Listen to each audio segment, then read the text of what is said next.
كما صليت على إبراهيم وعلى آل إبراهيم إنك حميد مجيد اللهم بارك على محمد وعلى آل محمد كما باركت على إبراهيم وعلى آل إبراهيم إنك حميد مجيد۔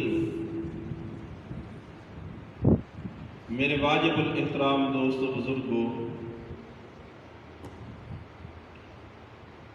آج امیر المومنین حضرت علی المرتضیٰ رضی اللہ تعالی عنہ کے فضائل اور مناقب بیان کرنے کا ارادہ ہے۔ حضرت علی المرتضیٰ رضی اللہ تعالی عنہ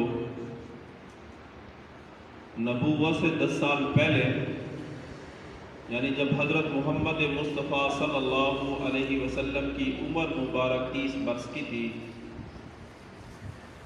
تو حضرت علی المرتضیٰ رضی اللہ تعالی عنہ آقا صلی اللہ علیہ وسلم کے چچا ابو طالب کے گھر پیدا ہوئے۔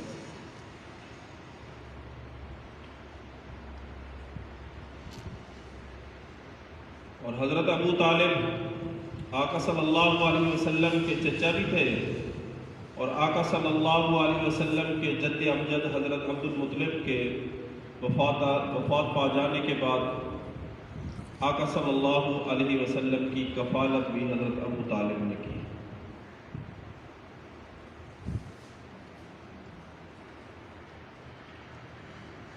حضرت علی المرتضیٰ رضی اللہ تعالیٰ عنہ کی عمر مبارک ابھی 10 سال کی تھی کہ اللہ رب العزت نے آقا صلی اللہ علیہ وسلم کے سر مبارک پر ختم نبوت کا تاج سجایا۔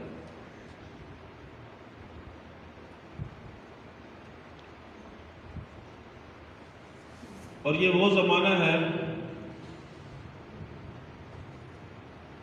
کہ اس وقت آقا صلی اللہ علیہ وسلم کی عمر مبارک 40 برس کی تھی، اور آقا صلی اللہ علیہ وسلم نے جب دیکھا کہ میرے چچا معاشی طور پہ کمزور ہے اور کثیر العیال ہے، تو اپنے چچا حضرت عباس رضی اللہ تعالی عنہ کو مشورہ دیا کہ آپ تعاون کریں ابو طالب۔ تو حضرت علی المرتضیٰ رضی اللہ تعالیٰ عنہ کے بھائی حضرت جعفر، ان کی کفالت کی ذمہ داری حضرت عباس رضی اللہ تعالیٰ عنہ نے لی، اور حضرت علی رضی اللہ تعالیٰ عنہ کی کفالت کی ذمہ داری آقا صلی اللہ علیہ وسلم نے خود اپنے ذمہ لی۔ تو جب وحی کے نزول کا زمانہ آیا تو گویا کہ حضرت علی رضی اللہ تعالیٰ عنہ 10 برس کی عمر میں آقا صلی اللہ علیہ وسلم کے زیر سایہ تربیت حاصل کر رہے تھے۔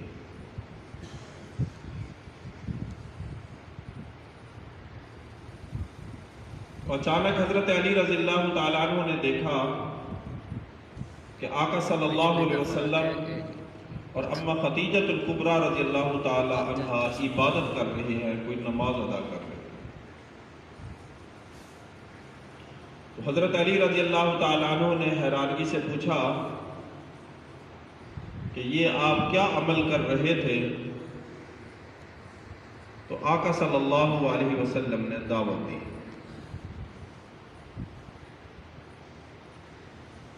کہ اللہ رب العزت نے مجھے آخری پیغمبر بنا کر بھیجا ہے، اور اللہ رب العزت نے مجھے حکم دیا ہے کہ جا کے لوگوں کو دعوت دو کہ اللہ ایک ہے، اللہ کے سوا کوئی عبادت کے لائق نہیں، اللہ کے ساتھ کسی کو شریک نہ ٹھہراؤ، اور محمد صلی اللہ علیہ وسلم اللہ کے بندے اور رسول ہیں۔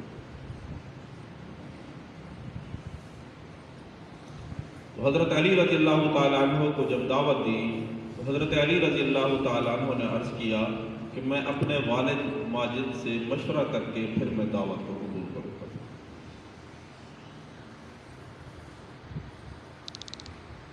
تو ابھی اللہ کی طرف سے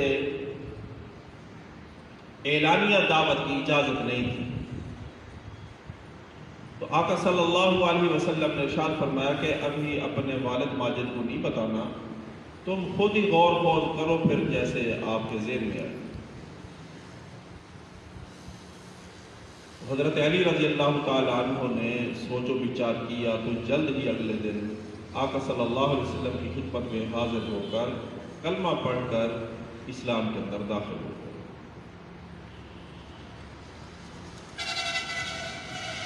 مختلف اقوال ہیں کہ سب سے پہلے کلمہ کس نے پڑھا، تو ان کو بزرگوں نے بہترین ترتیب دی ہے کہ مردوں میں بڑوں میں سب سے پہلے مردوں کے اندر حضرت ابوبکر صدیق رضی اللہ تعالیٰ عنہ نے پڑھا، اور عورتوں کے اندر سب سے پہلے اماں خدیجہ الکبریٰ رضی اللہ تعالیٰ عنہا نے پڑھا، اور بچوں کے اندر سب سے پہلے حضرت علی المرتضیٰ رضی اللہ تعالیٰ عنہ نے کلمہ پڑھا، اور غلاموں کے اندر حضرت زید بن حارثہ رضی اللہ تعالیٰ عنہ نے کلمہ پڑھا۔ حضرت علی رضی اللہ تعالیٰ عنہ کے کنیت ابو الحسن کے نام سے بعد میں مشہور ہوئی جب حضرت حسن پیدا ہوئے، اور مختلف القاب کے ساتھ حضرت علی المرتضیٰ رضی اللہ تعالیٰ عنہ کو پکارا جاتا تھا، جیسے ابو تراب، حیدر کرار، اسد اللہ الغالب، مختلف القاب کے ساتھ بھی حضرت علی المرتضیٰ رضی اللہ تعالیٰ عنہ کو پکارا جاتا ہے۔ ابتدا اسلام کے اندر چونکہ اعلانیہ دعوت کی اجازت نہیں تھی، اور یہ تقریباً 3 سال کے عرصہ تک خفیہ طور پہ دعوت دینے کی اجازت تھی، اعلانیہ طور پہ دعوت کی اجازت نہیں تھی۔ ایک دفعہ وادی نخلا کے اندر ان 3 سال کے اندر جب خفیہ طور پہ عبادت کرنے کا حکم تھا اور خفیہ طور پہ دعوت دینے کی اجازت تھی، وادی نخلا کے اندر آقا صلی اللہ علیہ وسلم اور حضرت علی المرتضیٰ رضی اللہ تعالی عنہ عبادت کر رہے تھے کہ اچانک آقا صلی اللہ علیہ وسلم کے چچا حضرت علی المرتضیٰ رضی اللہ تعالی عنہ کے والد ابو طالب نے دیکھ لیا، تو سارا ماجرا پوچھا تو آقا صلی اللہ علیہ وسلم نے انہیں دعوت دے دی۔ جب پتہ جب کو چل جاتا تو پھر تو دعوت دینے کا حکم تھا کہ چچا مجھے اللہ نے رسول بنا کے بھیجا ہے، اور اللہ ایک ہے، اللہ کے سوا کوئی عبادت کے لائق نہیں، اللہ کے ساتھ کسی کو شریک نہ جانو، اور میں محمد اللہ کا رسول ہوں۔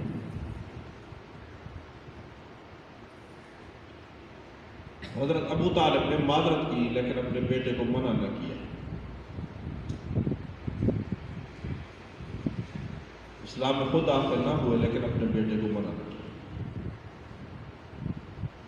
بلکہ جب اعلانیہ دعوت شروع ہوئی تو ہر محاذ پر آقا صلی اللہ علیہ وسلم کا ساتھ دیا، تعاون کیا۔ جب آقا صلی اللہ علیہ وسلم اور مسلمانوں کا معاشی بائیکاٹ کیا گیا، اس دوران بھی حضرت ابو طالب آقا صلی اللہ علیہ وسلم کے ساتھ رہے، آقا صلی اللہ علیہ وسلم کا ہر طرح سے تعاون کیا۔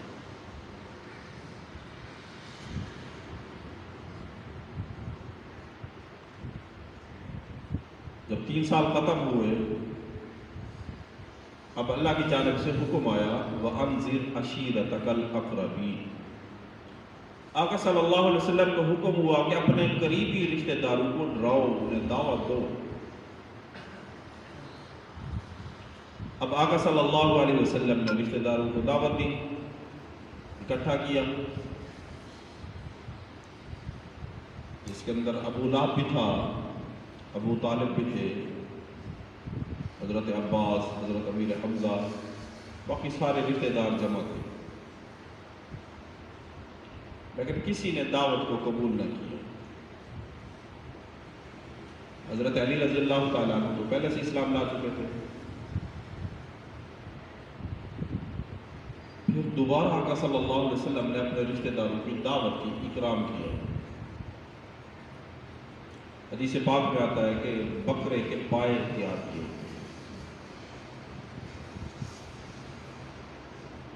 اور دودھ کا انتظام کیا۔ جب سب جمع ہو گئے اور کھانا شروع ہو گیا تو آقا صلی اللہ علیہ وسلم نے دعوت دی۔ اب کامیاب جماعت وہ ہوتی ہے کہ جو نماز کے بعد تھوڑا سا اکرام کر دے ساتھیوں کا اور اسی میں اختلاط کرے، دعوت دے، تو یہ آقا صلی اللہ علیہ وسلم کی سنت ہے۔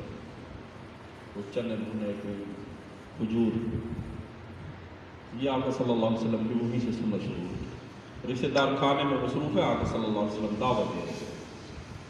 آقا صلی اللہ علیہ وسلم نے ارشاد فرمایا کہ میرے قرابت داروں میں کون میرا ساتھ دے گا،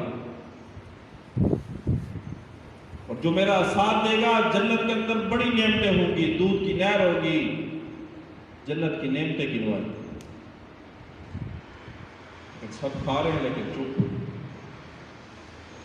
حضرت علی رضی اللہ تعالیٰ عنہ کھڑے ہوئے اور عرض کیا کہ یا رسول اللہ میں آپ کے ساتھ ہوں، ہر طرح سے آپ کا تعاون کروں گا، آپ کی بات کو مانوں گا اور تبلیغ کا کام کروں گا، دعوت دوں گا۔ آقا صلی اللہ علیہ وسلم نے بٹھا دیا، تم بیٹھ جاؤ۔ پھر دعوت دی، پھر حضرت علی رضی اللہ تعالیٰ عنہ کھڑے ہوئے، آقا صلی اللہ علیہ وسلم نے پھر بٹھا دیا۔ تیسری بار دعوت دی، پھر حضرت علی رضی اللہ تعالیٰ عنہ اکیلے کھڑے ہوئے، آقا صلی اللہ علیہ وسلم نے بٹھا دیا اور ارشاد فرمایا آپ تو میرے بھائی ہیں۔ تو یوں اس وجہ سے تبلیغ کے اندر بھی ہر ساتھی دوسرے کو بھائی جان کہہ کے پکارتا ہے کہ آقا صلی اللہ علیہ وسلم کی دعوت کو جس نے قبول کیا تھا حضرت علی رضی اللہ تعالیٰ عنہ، تو آقا صلی اللہ علیہ وسلم نے انہیں بھائی ارشاد فرمایا تھا، آپ میرے بھائی ہیں۔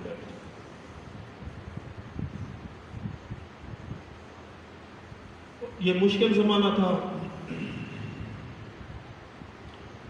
کہ ہر طرف سے دعوت و تبلیغ کی مخالفت کی فضا اٹھی،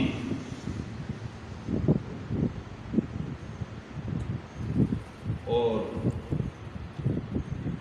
مشرکین مکہ چاہتے تھے کہ یہ جو روشنی کی کرن پھیل رہی ہے نا، اس کو یہی دبا دیا جائے، ختم کر دیا جائے۔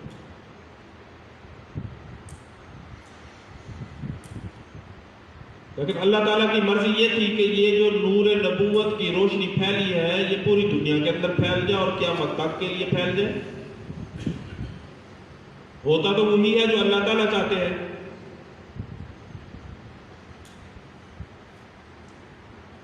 یہی عقیدہ اور نظریہ ہونا چاہیے، اللہ سے سب کچھ ہونے کا یقین اور مخلوق سے کچھ نہ ہونے کا یقین ہمارے دلوں میں ہوتا ہے۔ یہ یقین کی بات ہے۔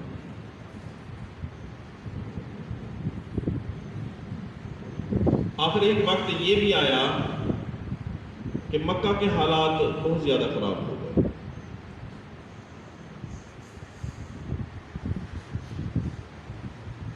آقا صلی اللہ علیہ وسلم نے ہجرت کی اجازت عطا فرمائی۔ کوئی صحابہ حبشہ کی طرف گئے، پھر مکہ سے مدینہ کی طرف ہجرت کا سلسلہ شروع ہوا، صحابہ ہجرت کر گئے، اور اس وقت حضرت علی المرتضیٰ رضی اللہ تعالیٰ عنہ کی عمر مبارک 22-23 سال کی تھی۔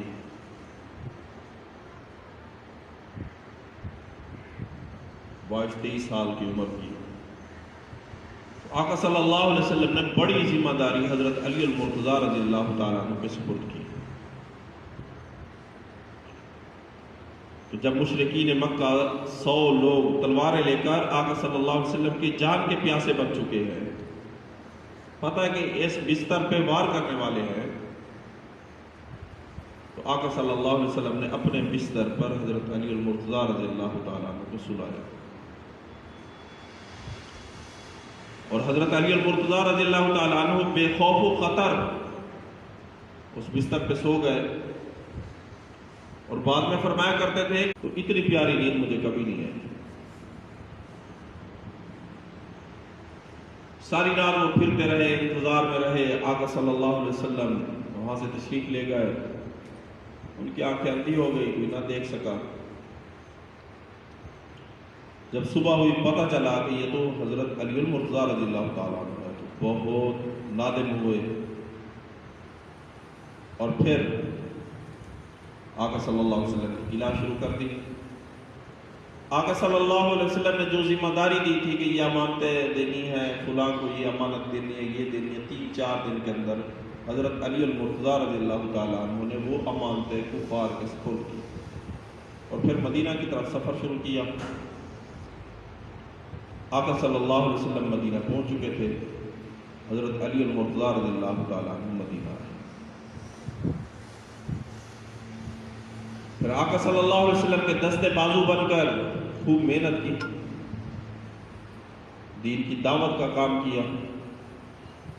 مسجد نبوی تعمیر ہوئی تو حضرت علی رضی اللہ تعالیٰ عنہ دو کام کر رہے تھے، گارا بھی بنا رہے تھے اور اینٹیں بھی ساتھ دیتے تھے، گارا بھی ساتھ دیتے تھے.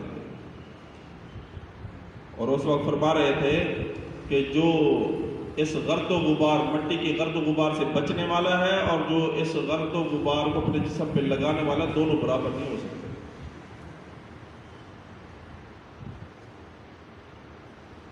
سن 2 ہجری کے اندر بدر کا معرکہ پیش آیا. حضرت علی المرتضیٰ رضی اللہ تعالیٰ عنہ میدان کے اندر آئے تو آقا صلی اللہ علیہ وسلم نے کفار کے مقابلے میں انصار کے کچھ جوان بھیجے جو مکہ چھوڑ کے آئے ان کو ذرا بھیجو. آقا صلی اللہ علیہ وسلم نے تشکیل فرمائی حضرت علی المرتضیٰ رضی اللہ تعالیٰ عنہ کی اور حضرت امیر حمزہ رضی اللہ تعالیٰ عنہ اور حضرت عبیدہ رضی اللہ تعالیٰ عنہ.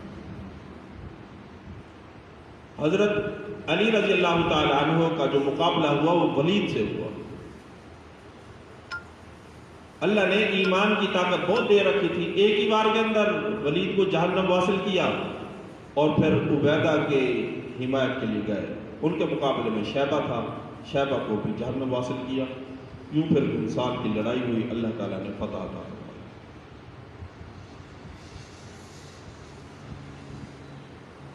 ایسے پھر 3 ہجری میں احد کا معرکہ آیا تو اس میں بھی حضرت علی رضی اللہ تعالیٰ عنہ آقا صلی اللہ علیہ وسلم کے ساتھ شریک ہوئے.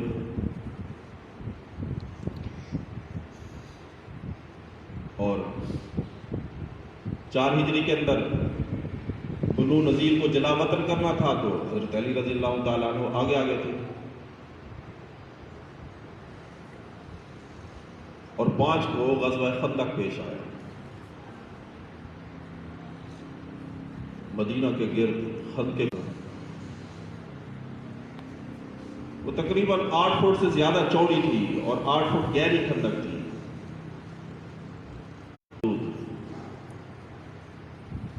عرب کے اندر بڑا پہلوان اور شاہ سوار جنگجو سمجھا جاتا تھا.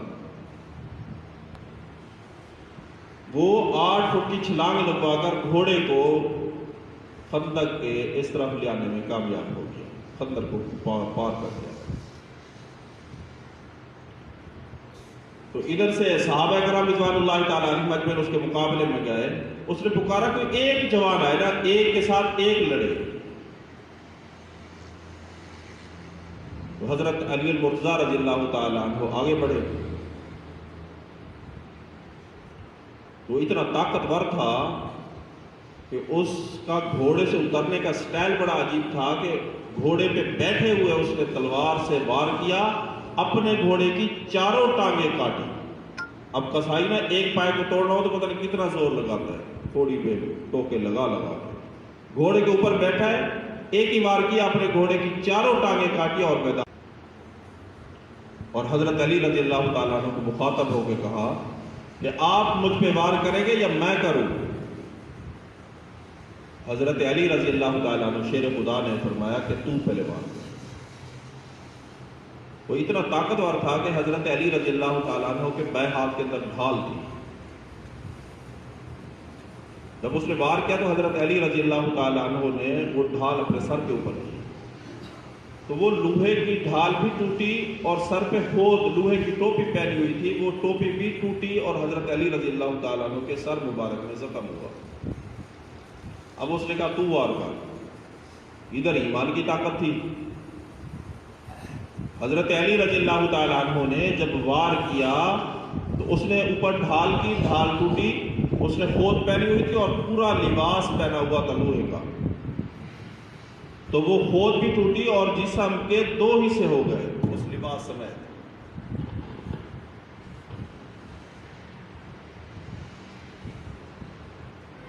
تو یوں پھر وہ ڈر گئے اور بھاگنے پہ مجبور ہوئے.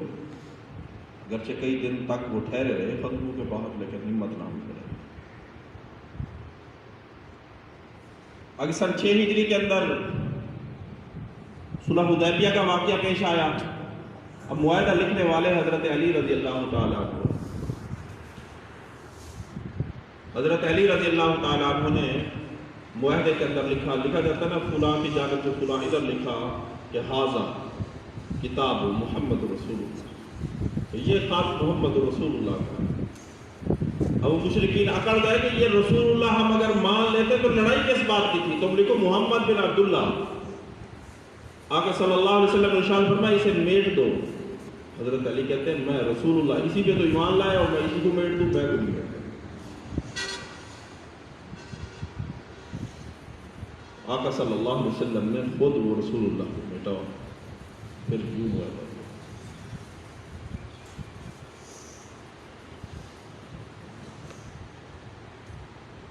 ایسے پھر 7 ہجری کے اندر غزوہ خیبر پیش آیا۔ قلعہ خیبر فتح نہیں ہو رہا، مختلف صحابہ کے ہاتھ میں جھنڈا دیا گیا، فتح نہیں ہو رہا۔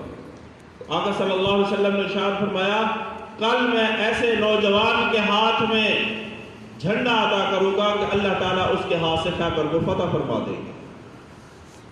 اب سارے صحابہ منتظر ہیں کہ یہ جو فتح کا جھنڈا ہے میرے ہاتھ میں آئے گا شاید۔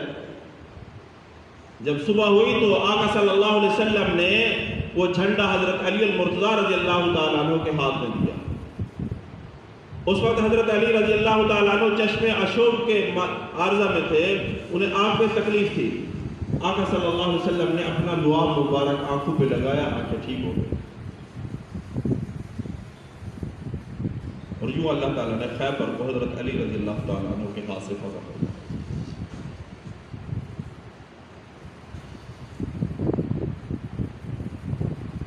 اور بنو قریظہ کے قلعے کو فتح کرنا تھا،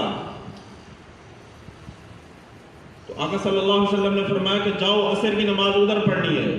بعضوں نے راستے میں پڑھی، حضرت علی المرتضیٰ رضی اللہ تعالیٰ عنہ وہ شیر خدا ہے، انہوں نے بنو قریظہ کو فتح کر کے بنو قریظہ کے صحن کے اندر عصر کی نماز پڑھی۔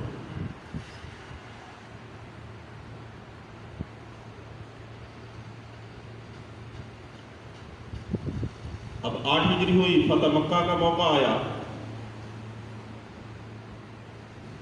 تو آقا صلی اللہ علیہ وسلم کو پتہ چلا کہ ایک عورت ہے وہ مخبری دینے کے لیے جا رہی ہے مکہ المکرمہ۔ تو آقا صلی اللہ علیہ وسلم نے حضرت علی رضی اللہ تعالیٰ عنہ کو بھیجا، گئے باغ کے اندر پکڑا، اس کو تلاشی کی دھمکی دی، اس نے خط دیا، واپس لیا، اس میں سارے حالات لکھے، پکڑ کے لیا۔ فتح مکہ ہوا 8 ہجری کے اندر۔ اب بتوں کو توڑا جا رہا ہے، بیت اللہ بتوں سے بھرا ہوا تھا۔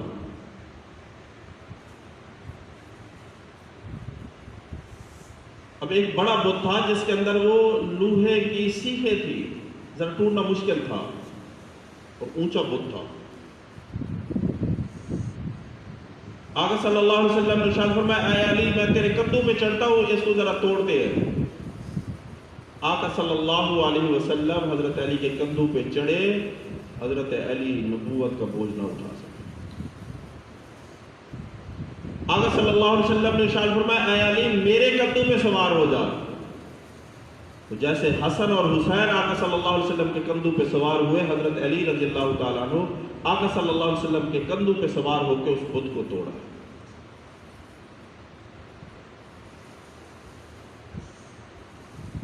اگر 9 کے اندر غزوہ تبوک پیش آیا، آقا صلی اللہ علیہ وسلم نے ارشاد فرمایا اے علی تو اہل بیت کی حفاظت کر، مدینہ کے اندر رہے۔ آقا صلی اللہ علیہ وسلم جب تبوک کو فتح کر کے واپس آئے، حضرت علی رضی اللہ تعالیٰ عنہ غم زدہ ہے، رو رہے ہیں، یا رسول اللہ میں تو اس غزوے میں شریک نہ ہو سکا۔ آقا صلی اللہ علیہ وسلم نے ارشاد فرمایا کہ تو میری طرح ایسے میرے لیے ایسے ہے جیسے موسیٰ علیہ السلام کے لیے ہارون، کہ موسیٰ علیہ السلام طور پہ گئے تھے تو ہارون کو چھوڑ کے گئے تھے، میں اس لیے آپ کو اہل بیت کے پاس چھوڑ کے گیا، آپ کا مرتبہ تو ہارون والا مرتبہ ہے۔ اور 9 کے اندر حنین، غزوہ حنین پیش آیا، اللہ تعالیٰ نے فتح دی، صحابہ کرام رضوان اللہ تعالیٰ علیہم اجمعین مال غنیمت اکٹھا فرما رہے تھے، ایک دم دوبارہ دشمن حملہ آور ہوا، اس میں چند صحابہ تھے جو ثابت قدم رہے، اس کے اندر پہلے حضرت علی رضی اللہ تعالیٰ، اور پھر انہوں نے بڑی جرأت کے ساتھ مقابلہ کیا اور دوبارہ حنین کے اندر کفار کو شکست دی۔ 9 ہجری کے اندر آقا صلی اللہ علیہ وسلم نے حج کے لیے حضرت ابو بکر صدیق رضی اللہ تعالیٰ عنہ کو امیر بنا کے بھیجا، جاؤ حج کرنے کے لیے۔ حضرت ابو بکر صدیق رضی اللہ تعالیٰ عنہ حجاج کا قافلہ لے کر مکہ کی طرف روانہ ہوئے، اللہ رب العزت نے سورۃ برات نازل فرما دی۔ اب جو بچے ہوئے صحابہ تھے وہ کہنے لگے کہ یا رسول اللہ یہ سورت تو وہی پڑھ کے سنانی تھی مکہ کے اندر نا۔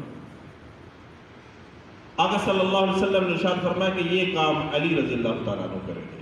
وہ سورت سکھائی، حضرت علی رضی اللہ تعالیٰ عنہ گئے اور 9 ہجری کے اندر حج کے بعد اعلان کیا، سورت سنائی اور اعلان کیا کہ اب کفار سے ہمارا کوئی تعلق نہیں، کوئی معاہدہ نہیں، آج کے بعد کفار کو حج کرنے کی اجازت نہیں، مشرکین کو حج کرنے کی اجازت نہیں، آج کے بعد کوئی ننگے طواف نہیں کرے گا۔ واپس آئے، آقا صلی اللہ علیہ وسلم نے یمن کی طرف بھیجا، پہلے حضرت خالد بن ولید رضی اللہ تعالیٰ عنہ کو بھیجا تھا تبلیغ کے لیے، اس کے بعد آقا صلی اللہ علیہ وسلم نے حضرت علی المرتضیٰ رضی اللہ تعالیٰ عنہ کو بھیجا،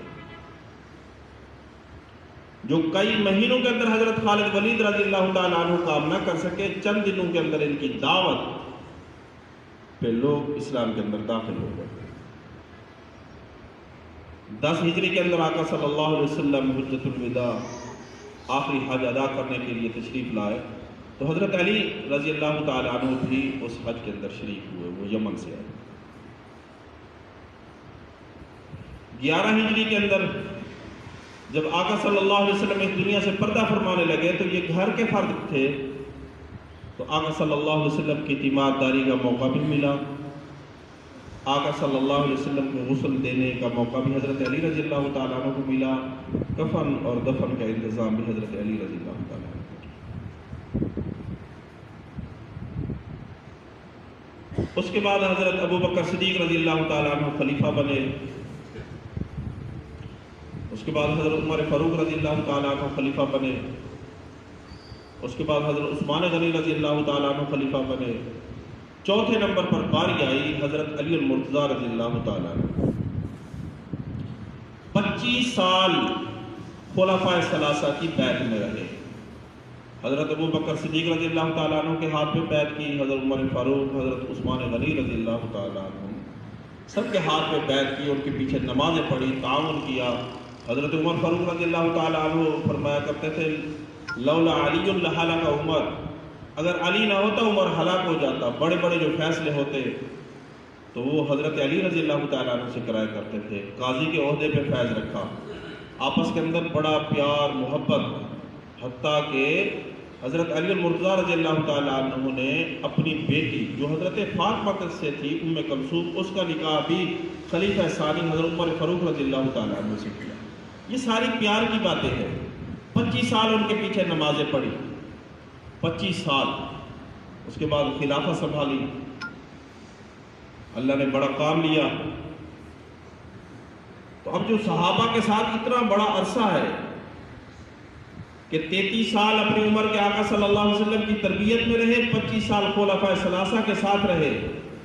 حضرت عثمان غنی رضی اللہ تعالی عنہ کے زمانہ میں جب باغی آئے تو وہ مشورہ لیتے تھے، حضرت علی رضی اللہ تعالیٰ عنہ نے مشورہ دیا کہ وجہ یہ ہے کہ آپ کے جو عمال ہیں، یہ کام کرنے والے ہیں، ملازم ہیں، عہدیدار ہیں، یہ آپ سے مخلص نہیں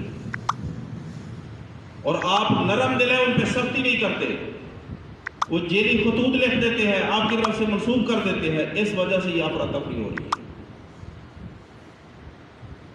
اور جب حضرت عثمان غنی رضی اللہ تعالیٰ عنہ کا محاصرہ کیا تو اپنے دونوں شہزادے حضرت حسن اور حضرت حسین، کیونکہ حضرت فاطمہ تو زہرا رضی اللہ تعالیٰ عنہ کے بطن سے 3 بیٹے پیدا ہوئے، بڑے کا نام حسن، چھوٹے کا نام حسین، اس سے چھوٹے کا نام محسن۔ محسن بچپن میں ہی اللہ کو پیارے ہو گئے، 2 بچے تھے حسن حسین، دونوں کو پہرے دار بنایا۔